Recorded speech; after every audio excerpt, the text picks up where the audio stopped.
fácil. Então, vamos para a segunda dica. Estude posicionamento na teoria. Não tem jeito, não adianta querer fugir. Na prática vai ser diferente? Vai ser sim diferente, vai ter algumas coisas que vai mudar. Porque a condição do paciente faz com que a gente tenha que adaptar alguns exames muitas vezes. Por exemplo, um raio-x de tórax numa pessoa acamada vai ser feito de forma diferente do que um paciente que consegue ficar em ortostática e consegue fazer o posicionamento lá na estativa. Então, sim, você precisa ter conhecimento do posicionamento na teoria para você saber como que a imagem vai sair na prática. Então, você precisa estudar posicionamento, sim, na teoria, tá bom? É muito importante. E outra dica que eu posso dar em relação ao posicionamento é pedir para vocês treinarem os posicionamentos com alguma pessoa. De preferência, procure crianças ou pessoas que não colaboram muito, que não entendem muito o que você está falando. Ou seja, pegue pessoas leigas na área. Não adianta pegar o seu amigo que entende do posicionamento. Pegue pessoas que não conhecem o que você está fazendo, que não entenda o porquê que tem que ficar daquele jeito. Porque essa pessoa ela vai ser um pouco menos colaborativa do que se fosse um amigo da área. Por quê? O amigo da área, ele sabe como que é o posicionamento, então automaticamente ele vai se ajeitar para ficar do jeito certo. Então, você pegando uma criança ou uma pessoa que não sabe de posicionamento, você vai conseguir posicionar ela e aí você vai conseguir avaliar se você está fazendo certo ou não. E seja justo com você mesmo. Olhe no livro, coloca lá na prática, mexe a pessoa e vê se está ficando igual no livro, se não tá, o que você pode melhorar. Claro que quando você for fazer o estágio na parte prática, vai ser bem diferente. Vai ter paciente que não vai conseguir dobrar o joelho para fazer um perfil de joelho, mas você vai ter que dar um jeitinho. Lembre sempre de prestar atenção no paciente. O paciente dá dicas de como ele pode estar bem ou não. Claro, tem pacientes que não vão colaborar muito, tem pacientes que vão colaborar mais, mas você tem que ir de acordo com o limite do paciente.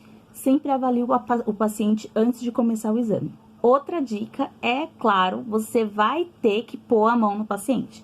Claro que você vai perguntar primeiramente o que aconteceu com ele, você vai colocar ele para dentro da sala, acolhê-lo de forma receptiva, né? Dar um bom dia, uma boa tarde, perguntar o que aconteceu, confirma o nome completo, a data de nascimento, se for paciente feminino, perguntar se tem a possibilidade de estar gestante.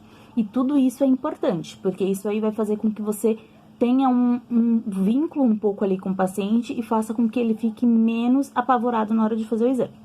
Eu sempre costumo explicar o que a gente vai fazer. Por exemplo, eu vou fazer um raio-x de tórax, PA e perfil. Eu sempre aviso, hoje a gente vai fazer 2 exames, tá bom? A gente vai fazer a frente e a lateral. Aí eu faço a frente, explico como que ele tem que ficar, vou colocando ali no posicionamento, faço o exame, né? Explico que ele tem que respirar fundo e segurar, faço o exame. Quando eu termino aquele primeiro exame, eu já coloco para processar se for digital. Se for convencional, faz os 2 exames e depois vai para a câmera escura, porque senão você vai se confundir e o paciente vai ficar muito tempo na sala. Fez o posicionamento, o primeiro posicionamento, você vai para o segundo, você vai explicar como que o paciente tem que ficar. Vira de lado, fica olhando para mim, e aí você vai falando com ele de forma sem ser termos técnicos, porque ele não vai entender. É a mesma coisa se você for pedir para fazer uma coluna ou uma bacia na mesa e falar para o paciente, fica em decúbito dorsal. O paciente não sabe o que é decúbito dorsal. E ele não está errado em não saber, porque isso... Então, você vai falar para ele, sobe na mesa e deita de barriguinha para cima. Coloca as pernas para tal lado, cabecinha para tal lado. Você vai explicar como que ele vai ficar. O perfil de joelho. Você vai deitar de ladinho, como se você fosse dormir de conchinha. Esses termos ajudam com que o paciente entenda o que você está fazendo, sem você ser muito grosseiro e sem ser muito técnico, porque ele não vai entender se você for muito técnico, e isso dificulta um pouco mais o exame. Se você precisar tocar no paciente, peça licença, explique o que você vai fazer e toca, tá bom? Com licença, eu vou ter que mexer aqui um pouquinho a sua perna, que ainda não ficou do jeito certo. Levanta um pouquinho a perna para me colocar a placa. Você vai adaptando do jeito da sua... Ah, Dani, mas então eu não preciso aprender nada sobre o aparelho. KV, MAS, como que eu faço o raio-x?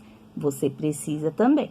Então, vamos lá. Primeiro, você vai aprender como que forma o raio-x. Isso você vai ter nas aulas de física.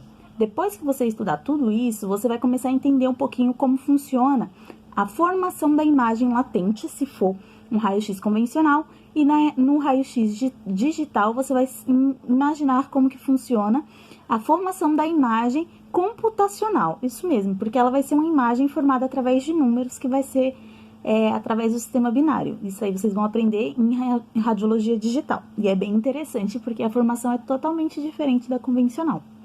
E aí, a partir do momento que você entende esses pontos, quando você vai fazer o raio-x, você começa a raciocinar, às vezes de forma muito rápida, que você nem vai reparar que você está pensando nesses detalhes. Mas sempre você vai pensar. A questão do KV e o MS, que muita gente tem dificuldade, é um pouco mais simples. O KV e o MS, você vai fazer 2 vezes o valor da espessura, vezes a constante. A constante é a do aparelho. Quando o aparelho está rendendo mais, você coloca ela menor. Quando o aparelho está rendendo menos, você joga ela um pouco maior. Essa constante pode variar de 20 até 40 pontos ali na sua conta. Então, você vai fazer esses testes. Quando você for fazer os exames, vai ter um técnico lá te acompanhando. Então, ele vai falar normalmente quanto que ele dá para fazer cada exame. Por exemplo, normalmente no raio-x de tórax, se o aparelho está rendendo de uma forma normal, uma pessoa de média estatura, com o corpo mediano, você vai fazer com 80/10, é o suficiente.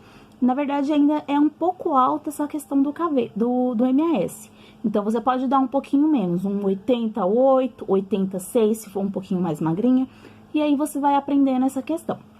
Mas lembra sempre de fazer 2 vezes o valor da espessura. Se a espessura é fina, então vai descer KV e MS. Se a espessura é grossa, vai subir KV e MS. É muito mais fácil de você ver. Claro que a questão do MS vai variar também de acordo com o que você quer ver. Se você vai ver estruturas ósseas, você pode dar um KV mais baixo.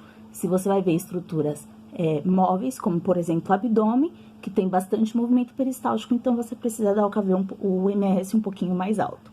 Mas isso aí na prática você vai tirar de letra, que é bem facinho, você consegue desenrolar mais rápido. Mas lembre sempre, você precisa olhar o paciente, tá bom? Vai ter paciente que vai ter que dar doses mais altas, paciente que vai ter que dar doses mais baixas. Agora, a nossa última dica é: sempre assuma o que você fez.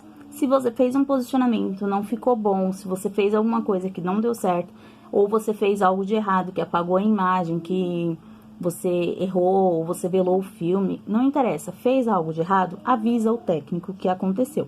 Eles não estão lá para brigar com você, não vai ser discutido, não vai ser nada. Eles precisam saber para poder ver como que vai proceder.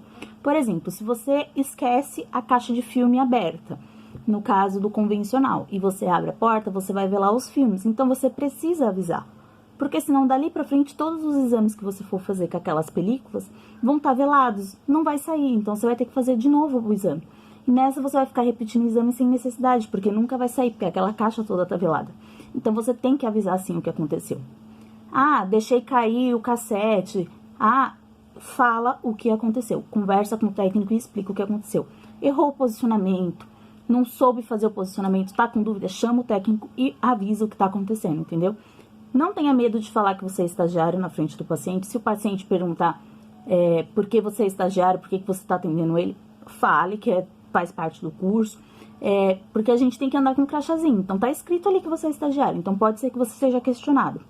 Então, sempre tenha em mente que você pode vir essas perguntas e faça do melhor jeito possível. Se caso tiver dúvida durante a fazer o exame e precisar chamar o técnico, porque em alguns lugares o técnico não fica na sala junto com você, ele fica ali na sala do painel de controle. E tem outros que gostam de acompanhar mais de perto, vai depender do seu desenvolvimento lá dentro do campo.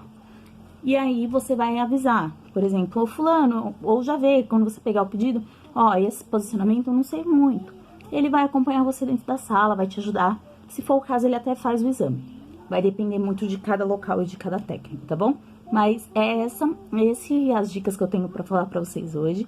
Espero que vocês tenham gostado. É muito importante vocês fazerem o estágio de forma correta, de forma como se vocês estivessem trabalhando realmente na área, porque isso vai formar os profissionais que vocês vão ser.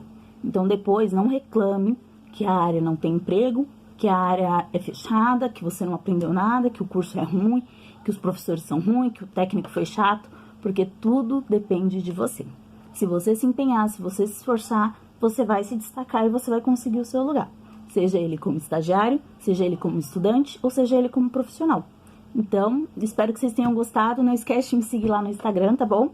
E deixa o like aqui e compartilha com os amigos que estão estagiando aí, tá bom? Beijos, até a próxima!